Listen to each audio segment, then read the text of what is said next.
Sobat Muslim yang dirahmati Allah Subhanahu wa Ta'ala. Kisah kali ini menceritakan gugurnya singa Allah dan Rasul-Nya, Hamzah bin Abdul Muthalib.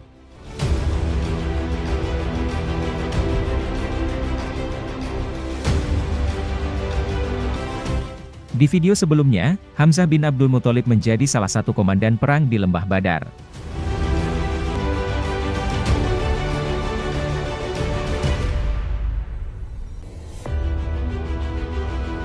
Lembah Badar ini menjadi saksi atas perang pertama yakni Perang Badar, yang terjadi pada 17 Ramadan tahun kedua Hijriah, antara kaum muslimin dan kaum kafir Quraisy. Perang Badar ini merupakan perang perdana, yang berlangsung dengan sangat sengit. Perang diawali dengan perang tanding atau duel, di antara kaum muslimin dan kaum kafir Quraisy.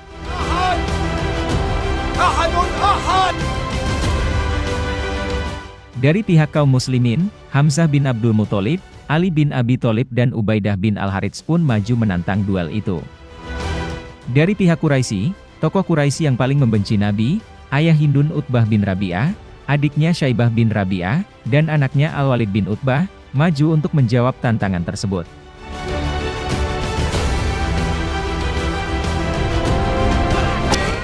Dalam duel tersebut, Hamzah bin Abdul Muthalib beserta yang lainnya berhasil memenangkan pertarungan yang menyebabkan terbunuhnya mereka bertiga dari pihak Quraisy.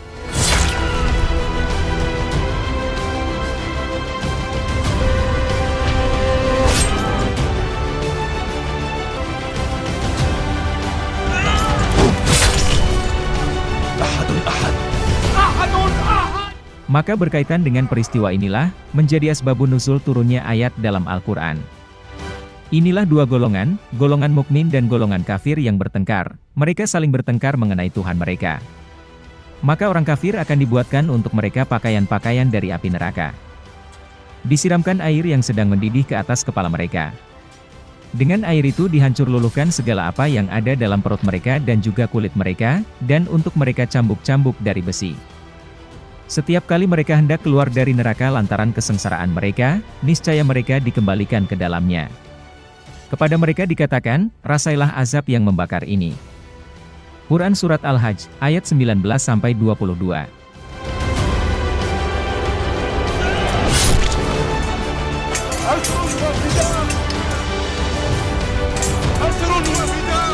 Kaum muslimin berhasil memenangkan peperangan secara gemilang, walaupun dengan jumlah pasukan yang tidak seimbang. Di mana pasukan kaum muslimin berjumlah 300 orang, sedangkan pasukan kaum kafir Quraisy berjumlah 1000 orang. Hamzah bin Abdul Muthalib menjelma menjadi pahlawan pada Perang Badar.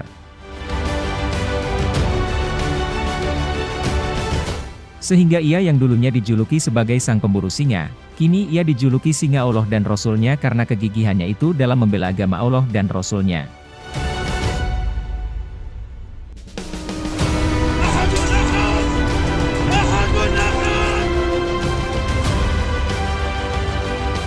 Kekalahan di Perang Badar ini, menorehkan kesedihan yang begitu mendalam bagi kaum Quraisy. Nama Hamzah bin Abdul Muthalib dituding sebagai penyebab dari kekalahan kaum Quraisy, sehingga aroma dendam pun merebak di Mekah.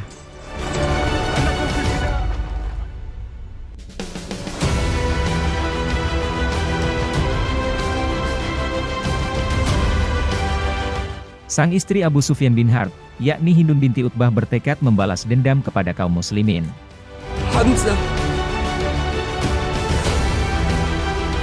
Hindun binti Utbah bertekad membalas dendam atas kematian sang ayah, Utbah bin Rabi'ah serta paman dan adiknya.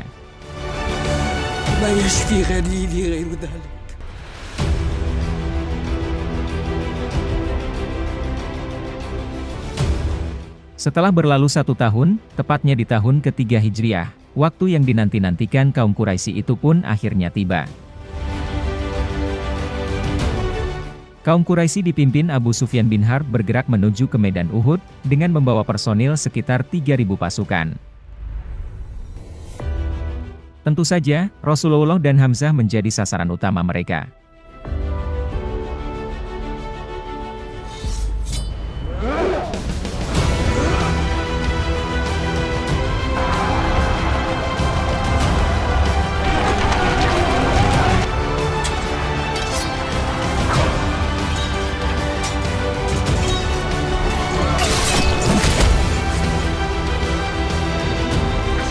Perang pun berlangsung dengan sangat sengit. Dengan gagahnya, Hamzah bin Abdul Muthalib menumbangkan satu persatu musuh Islam, sekalipun banyak musuh yang menyerangnya. Sejarah mencatat, tidak kurang dari 30 orang Quraisy tewas di tangannya. Sayangnya, kemenangan yang sudah diambang pintu harus kandas seketika. Hal tersebut terjadi karena pasukan pemanah yang bertugas di Bukit Uhud meninggalkan tempat mereka. Mereka tergiur harta rampasan perang atau ghanimah yang ditinggalkan kaum Quraisy.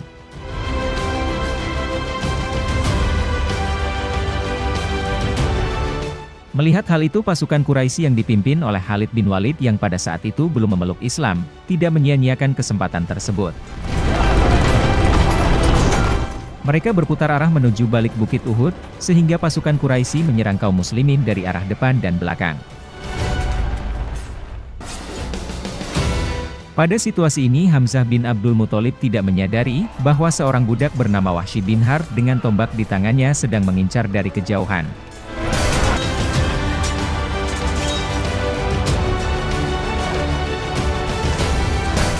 Hamzah pun menjadi bidikan tombak Wahsy. Hingga pada saat sang singa Allah sedang lengah, tombak melesat dan menancap tepat di perut Hamzah bin Abdul Muthalib.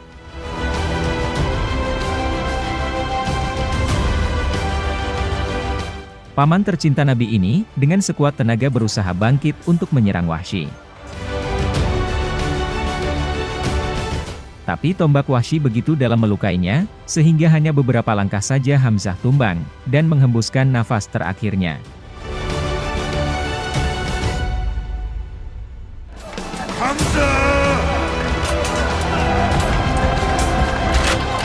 Keadaan pun berbalik, kaum muslimin terdesak sehingga mereka berlindung di Bukit Uhud.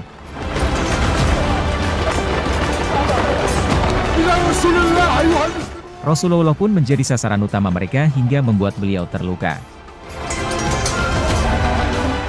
Melihat itu para sahabat pun bergegas melindungi Nabi Muhammad, termasuk Sa'ad bin Abi Waqqas dan Ummu Umaroh, ikut melindungi sang Nabi dari amukan kaum kafir Quraisy.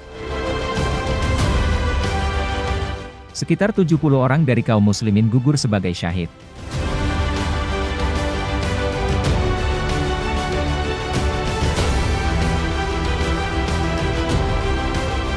Di antara sekian banyaknya jenazah kaum muslimin, Hindun binti Utbah mendekati sesosok jenazah yang sudah ia incar dari sebelum dimulainya peperangan, yaitu Hamzah bin Abdul Muthalib.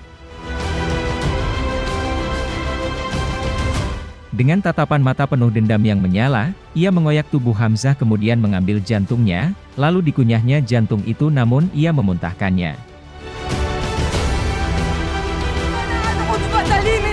Seandainya saja pada saat itu Hindun menelan jantung Hamzah, mungkin ceritanya akan berbeda.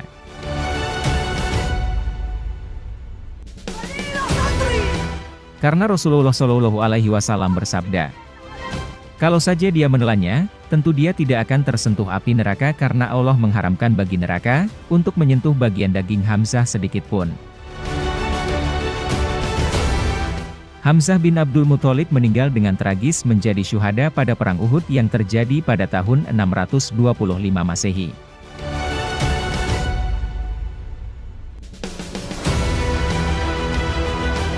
Setelah peperangan selesai, Rasulullah dan para sahabat bersama-sama memeriksa jenazah dan tubuh para syuhada yang gugur.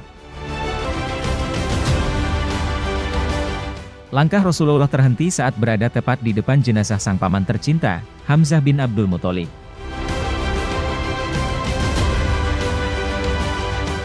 Melihat keadaan jenazah sang paman yang sangat tragis, Rasulullah tidak dapat menahan kesedihan, air mata berlinang membasahi kedua pipi beliau. Terlintas di pikiran Rasulullah bahwa moral bangsa Arab telah merosot sedemikian rupa, hingga tega berbuat sedemikian keji dan kejam terhadap jasad sang paman tercinta. Rasulullah Shallallahu Alaihi Wasallam mendekati jasad Hamzah, kemudian berkata, "Tidak pernah aku menderita seperti yang kurasakan saat ini, dan tidak ada suasana apapun yang lebih menyakitkan diriku daripada suasana sekarang ini. Setelah itu jenazah sang paman dan syuhada lainnya disyalatkan oleh Rasulullah dan para sahabat satu persatu.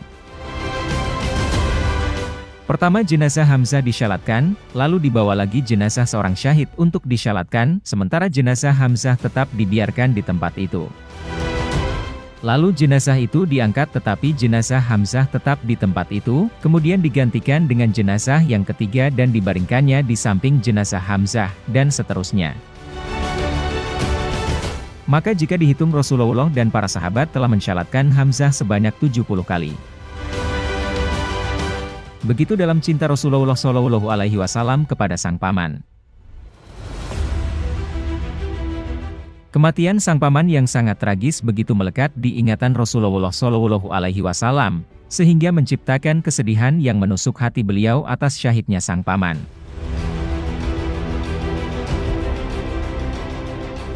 Setelah berlalu 5 tahun, pada saat pembebasan kota Mekah, Wahsy bin Harb sang pembunuh Hamzah pun memeluk Islam di hadapan Rasulullah SAW.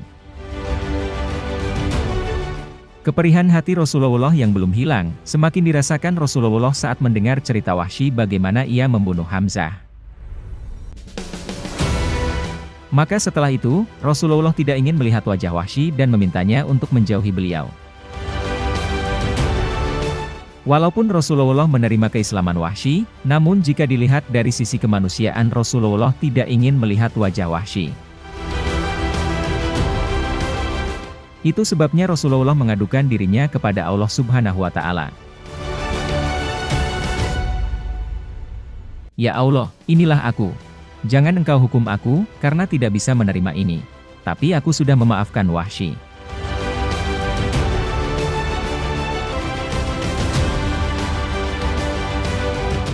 Hamzah bin Abdul Muthalib memang tidak berumur panjang dalam membela Islam, tapi Hamzah mampu membuktikan dirinya sebagai orang besar di dalam sejarah Islam.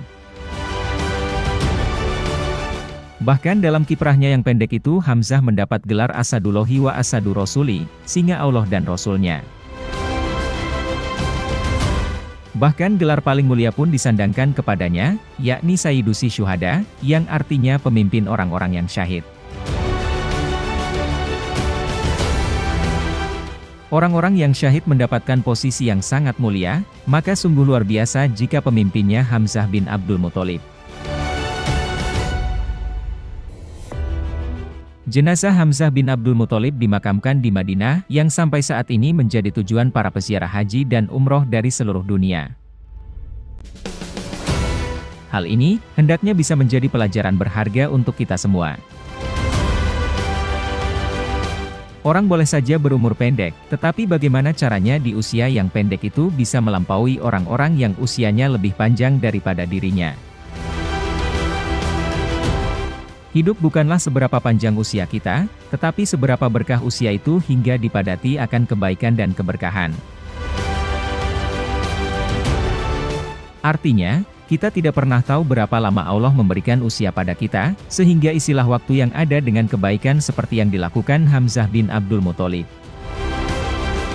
Wallahu a'lam bishawab.